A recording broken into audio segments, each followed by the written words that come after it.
Tanchi Kiwa, hello, how are you all? Welcome to Homelands, originally broadcast on CFCR Community Radio 90.5 FM in Saskatoon, homelands of the Métis and Treaty 6 territory, cfcr.ca. This is your favorite auntie, Andrea Letting Dishni Kashoon. My name is Andrea Letting.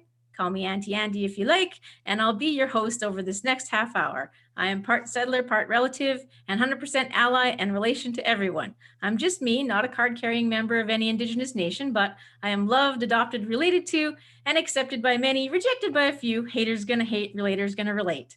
I am blessed to have many Indigenous relations in my family and secretly may love them a little bit more than the rest, only because they are the first peoples of this land who welcome all the guests.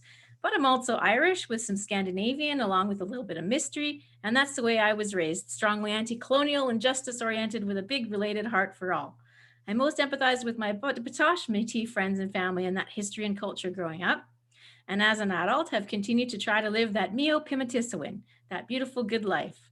So from the fringes of the sash, I situate myself as a relative and an ally, and welcome you, my listeners, as brothers, sisters, nieces, nephews, cousins in the homelands. So let's welcome our relative tonight. So my guest tonight is Randy Morin, a brother from another mother. He's from Big River First Nation.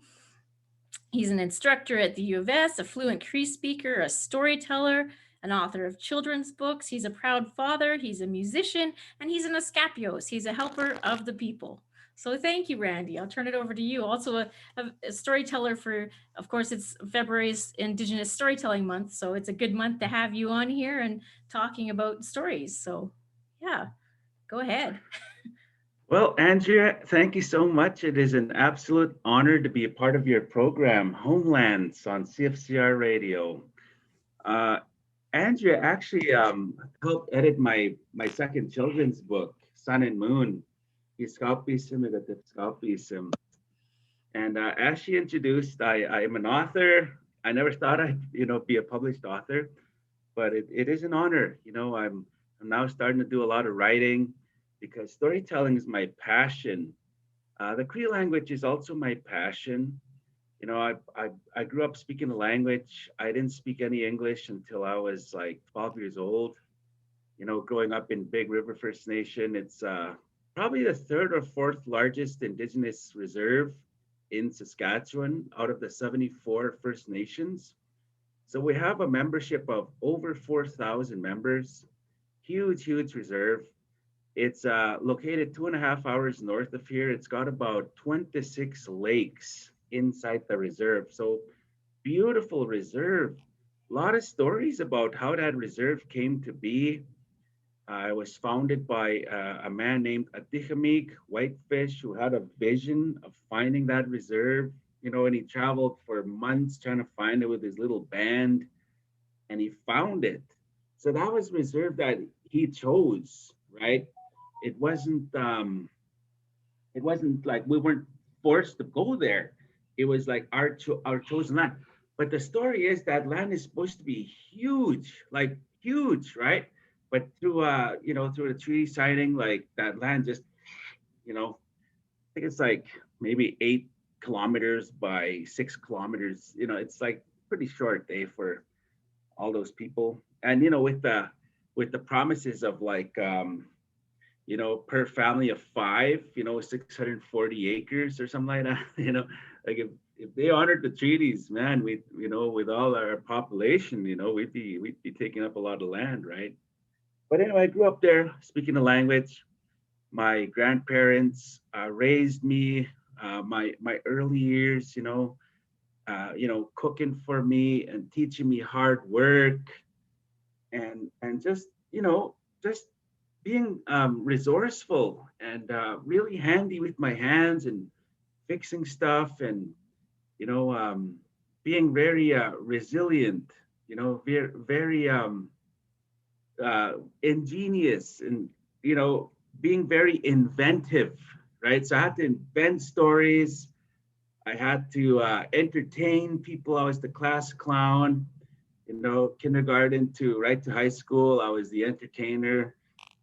So I was always like acting. Oh, I'm also an actor. I did some acting with COV in 2002, and I toured Canada acting. So did my little bit there. I'm also a voice actor. I do a lot of voice work, especially in the language, like Wapu's Bay and the Guardians. I do work with various community radio programs throughout Canada. I do a lot of translation work as well in the Cree language. Very honored that I know my language. Very, very honored. I'm blessed. And I'm trying to leave that legacy to my children, to the young people, right? So that's why I kind of got thrown into education, right? Like growing up, I didn't know what I wanted to be. I was a rock picker, picking rocks in fields and roots for $20 a day, from since, little guy, right? And then tree planting, planting trees, and being a farmer and then a trapper, with my dad, right?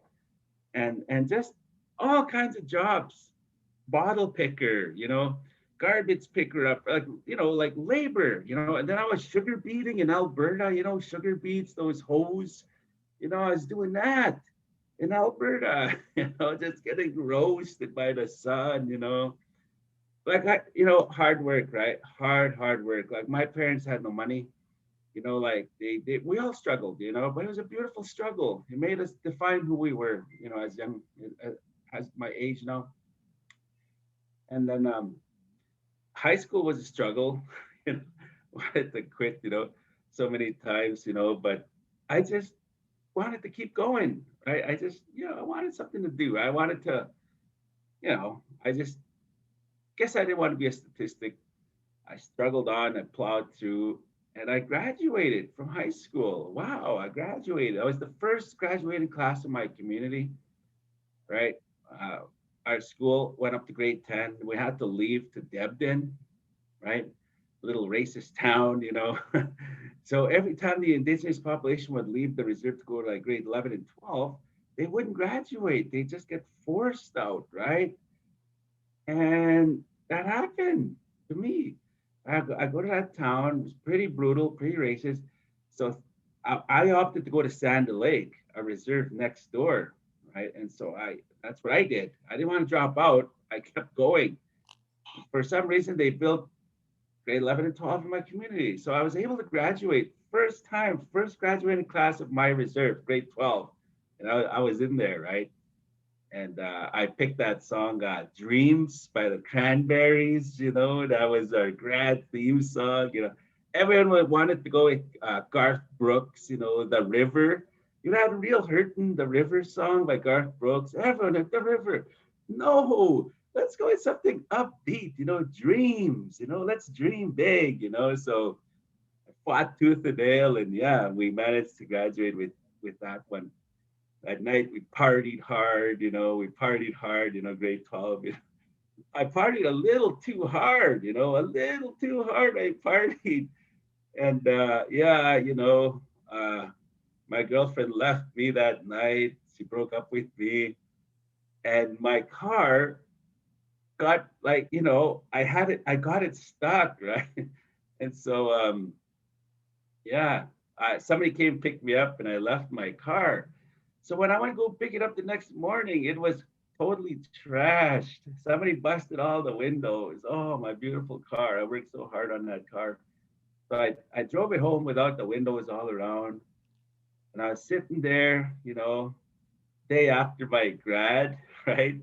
And I'm just like feeling pretty rough, pretty rough, 18 years old, trying to contemplate what to do. Summer, is coming, right?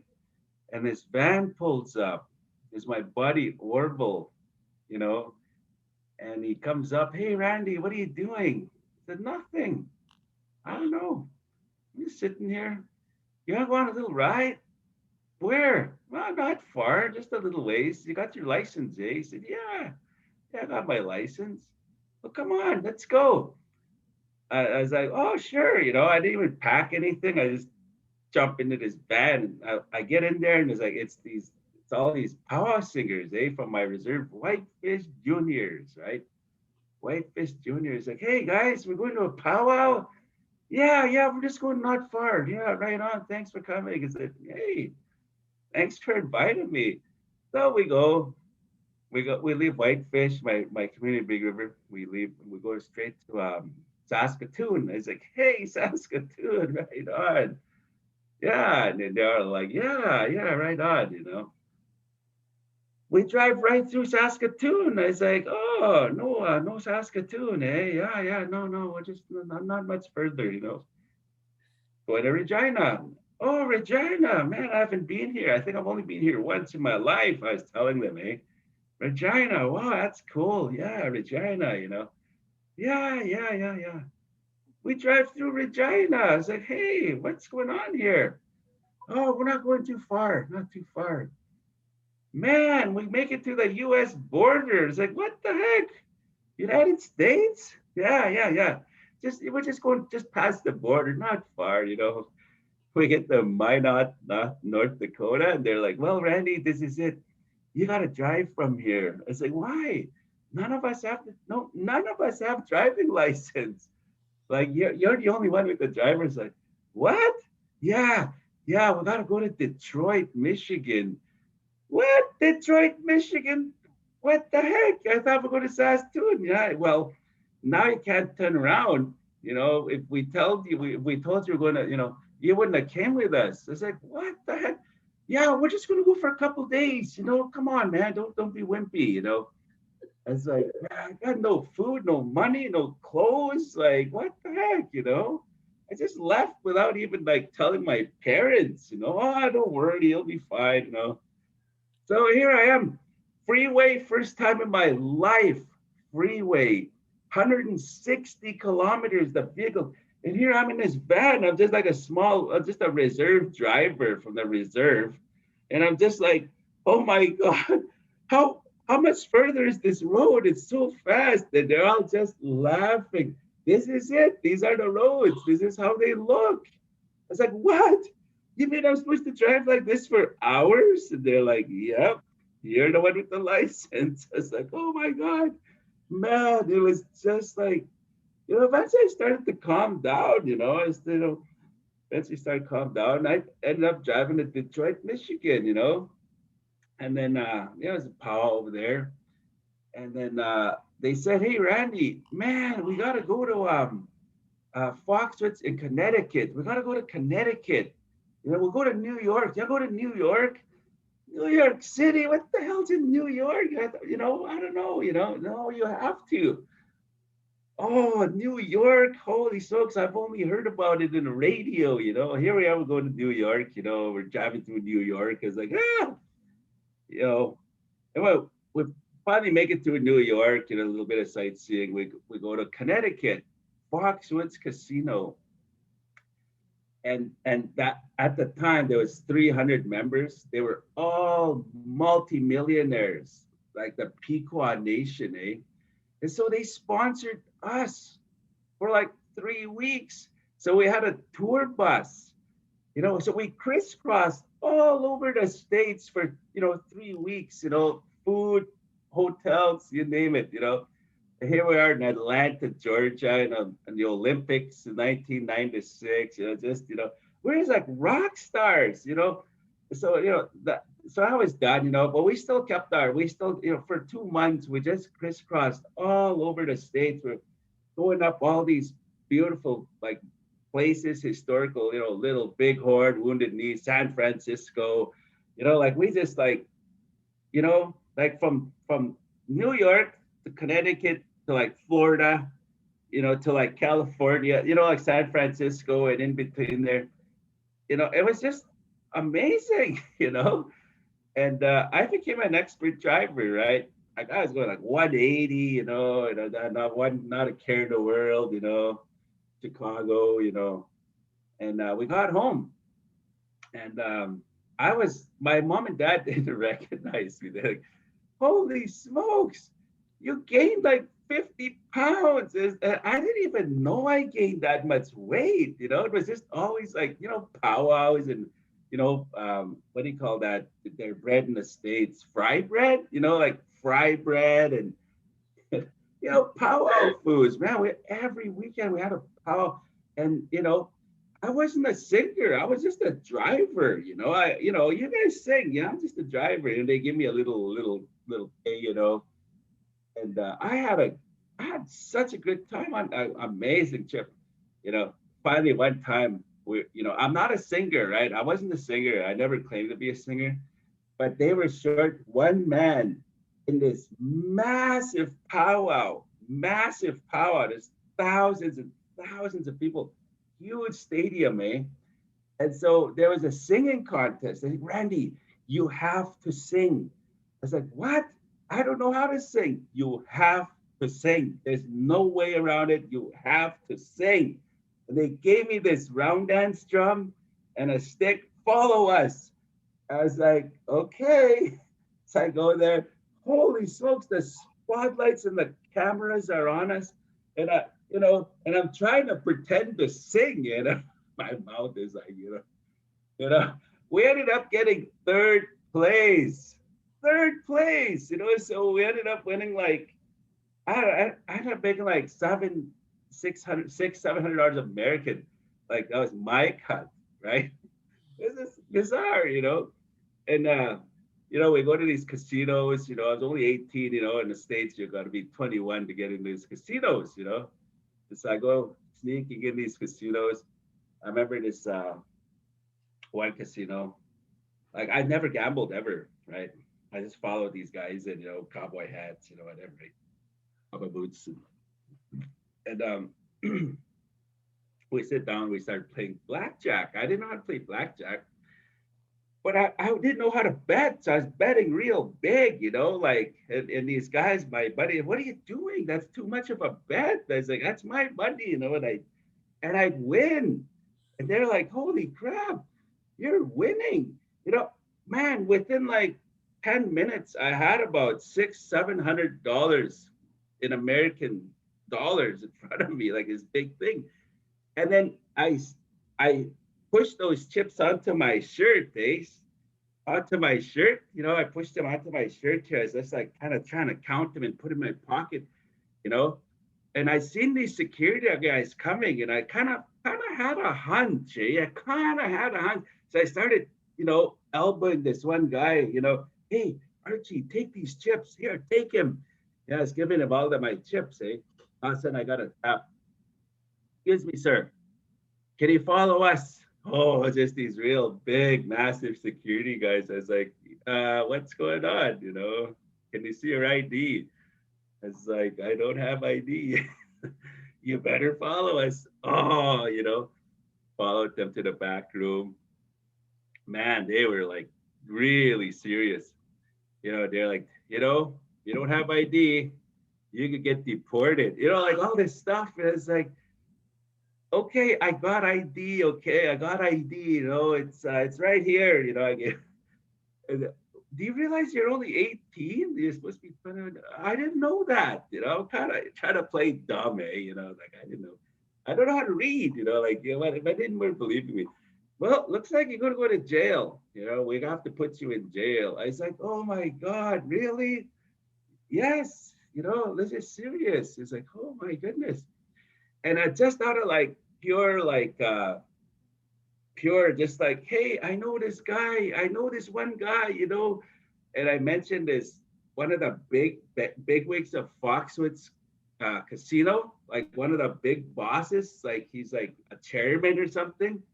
I said, I know this guy. And they just kind of, what? You know that guy? Yeah, I know him.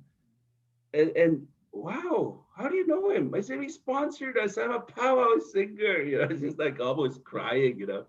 I said, 18, right? Still trying to be a man. And they're like, okay, well, you could go now. You could go. Man, I tell you, I just ran out of that casino. So I was waiting, and these guys all come out. They're all just laughing. Oh, you made it out. All these guys. Said, yeah, it wasn't fun too. You're being interrogated. So I told that guy, hey, Archie, where's my money? Did you cash it out? He's like, I played it all up. It's like, oh man, my $600-700. But it was that was an amazing, trip.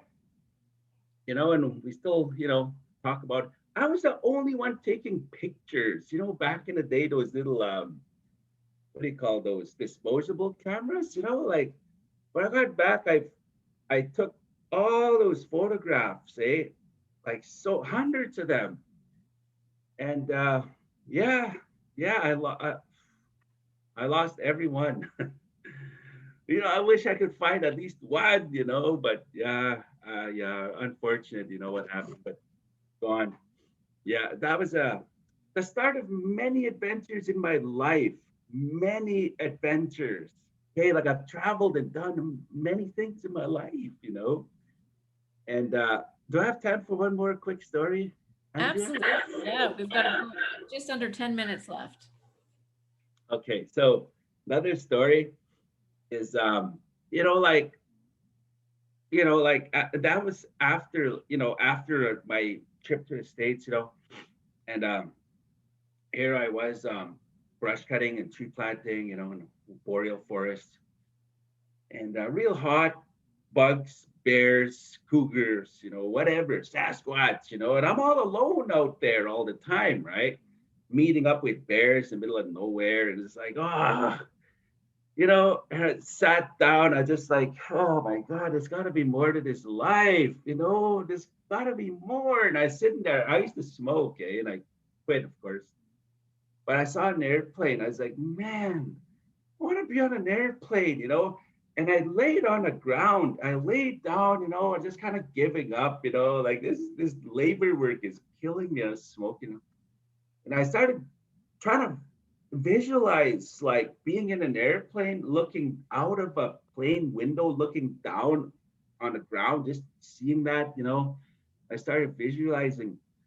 And this was before The Secret came out, before the worldwide phenomenon of The Secret and the law of attraction, all this stuff, right? I was visualizing and I was imagining like it already happened. I was like, oh, it feels good to fly, it's all this stuff, right? And anyway, I get home and, like I'm a musician. I've been drumming since I was small, played in many bands, right? There's my mom, hey, there's this band that needs a drummer in a big music festival in PA. And they're gonna pay you $200. I was like, $200? I was supposed to go tree planting. Like, screw tree plant. I'm gonna go play in this band. And I went over there and I played, and the guy really loved me. He's like, hey Randy, you've got another show tomorrow night. Do you want to play? And he's like, "Well, pay you $500 for one night. $500 one night, man. I'll do it." And my boss, like the chief plant thing, they're like really mad at me, like, "Where are you?" I said, "I know, I'm over here." I didn't know how big this show was, right? I played little bars. I go up there, there's like 5,000 people. It's a big country act. And here I am. I didn't even know this guy's music, you know, and it was intense. It was absolutely intense. Every little sound, the hi hats, it was just like the whole, oh my God, the snare. Man, I'm gonna be making so many mistakes. I don't even know this guy's music. So I'm playing with this guy's music. I'm trying to just watch him and trying to instinct. I did pretty good. And he was telling the whole audience, hey, this is a new drummer we just picked up, our old one. And then this guy said to me, Randy, we're going to be touring across Canada, like, in the next couple of years. Do you want to join my band? I was like, sure. And I end up within a week flying on an airplane, looking down at the ground. And I was like, wow, this is really something. Oh, this is exactly what I was visualizing. I've never been on a plane. Within a week, I was on an airplane. And we crisscrossed all over Arizona, all over Toronto, big music shows in Vancouver, Calgary. Like we're just always, it was amazing. Like it's just all this stuff, big summer games that we'd be playing. And so it's just like things just start. I met my wife, and a lot more traveling with her, and just like I said, just stuff were happening, and yeah, life was pretty good. life is pretty good to this very day. You know, I quit drinking when I was 22 years old. I never was into marijuana, so I never really touched marijuana. Thank God I still, still don't touch marijuana. I used to smoke, but I quit that 15 years ago, A lot of things, like these weird things would happen, right? And then, hey, why not? The universe is giving me a sign. Let's just do it, Like Peru. I saw a picture of Peru in the newspaper. I cut it out. Within 6 months, I was standing in Machu Picchu, exactly where that picture. I did the whole Inca Trail hike, stuff like that. New Zealand. I saw this big rock that was cut in the middle. This huge famous rock, and that'd be nice to. Here I'm kayaking in that ocean, out seeing that exact rock. You know, just stuff. Stuff facing my fears, taking risks and even wanting to like, hey, maybe I could be a children's author, and here I am. I'm a children's author. So it's just like you can, if you can visualize it and really know and ask for it, these things can happen and they will keep happening if you believe in them, right? But it's about the mindset, it's about believing, right? If you say you can or you can't, you are both right. You're both right. If you say I can't do it, well, hey, you're right. But if you say I can do it, you are right. Okay, so take those risks, take those challenges. So what people think, right? So what? What's the worst that can happen, right? You're still going to live, right? So yeah, just take those challenges and yeah. So I got stories for days. I've learned stories from like my grandparents, lots of traditional stories, a lot of contemporary. I got UFO stories. I've seen the UFO. I got ghost stories. I've seen ghosts. I've got funny red stories. In fact, this publisher is they want me to within the next year or so write a short story of funny paranormal, supernatural, cryptids, stories of healing, stories of, like just a whole gamut of short stories they want from me. I was like, absolutely. I think That's it'll be fun, that's So awesome. yeah. We see more of you. I hope we can have you on again, Randy, just to tell us some more stories. So thank you for Oh, telling us a few stories from your life during yes. Storytelling Month. And Yeah. that's probably we're probably starting to run out of time here, but um, Hmm. thank you for sharing that. And I do hope you will come back actually and tell us some more stories. I think you could I have a got lots. season. Yes. Kishimarasi to our relative tonight. Niwagamaganak, all my relations. And believe me, we are all related. So act like you've got relations. This is Auntie Andy signing out from Homelands, originally produced on CFCR Community Radio, 90.5 FM in Saskatoon, Homelands of the Métis and Treaty 6 Territory, CFCR.ca. You can find excellent programming on Indian and Cowboy podcasting. Follow us on Twitter at Métis Homelands. Or if you have comments, questions, or guest suggestions, you can email métishomelands@gmail.com. This episode will also be viewable on our YouTube channel, Homelands, so subscribe today. Marcy, thank you for listening. Ikoshi Kawapa Matino Almina, that's all. We'll see you later. And thank you, Randy. Thank you, Andrea.